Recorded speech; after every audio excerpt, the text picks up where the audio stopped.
Alright, well, I normally don't say nothing when I make these load test videos, but I've been getting a lot of comments talking about how this was an Alibaba amp.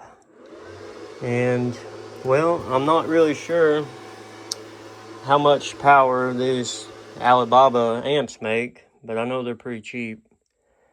And this amp here is StarSound Super Bass, 30,000 watts.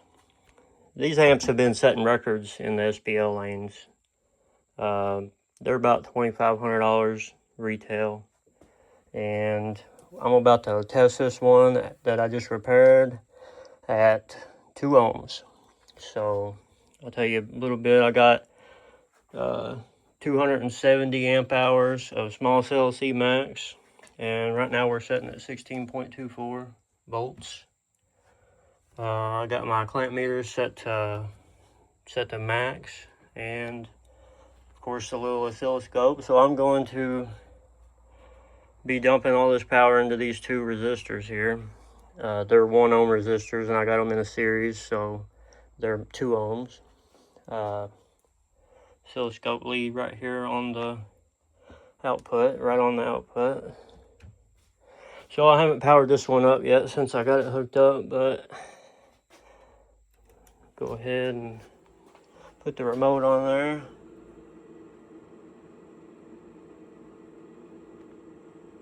So we should be good to go there. I got the hit play. I'm doing a 50 hertz test tone. And I got my little knob here.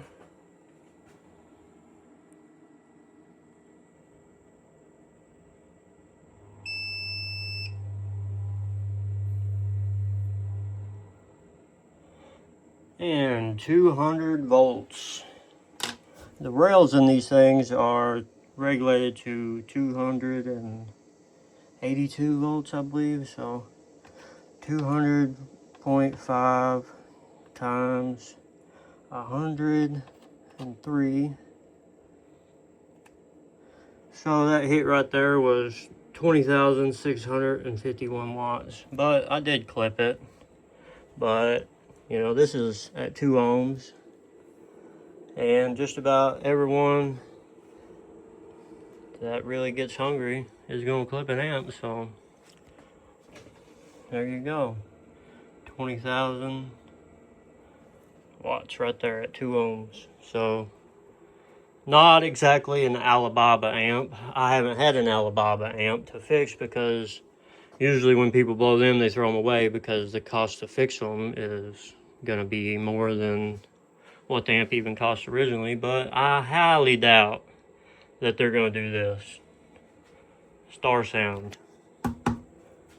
Hit up RP Patel.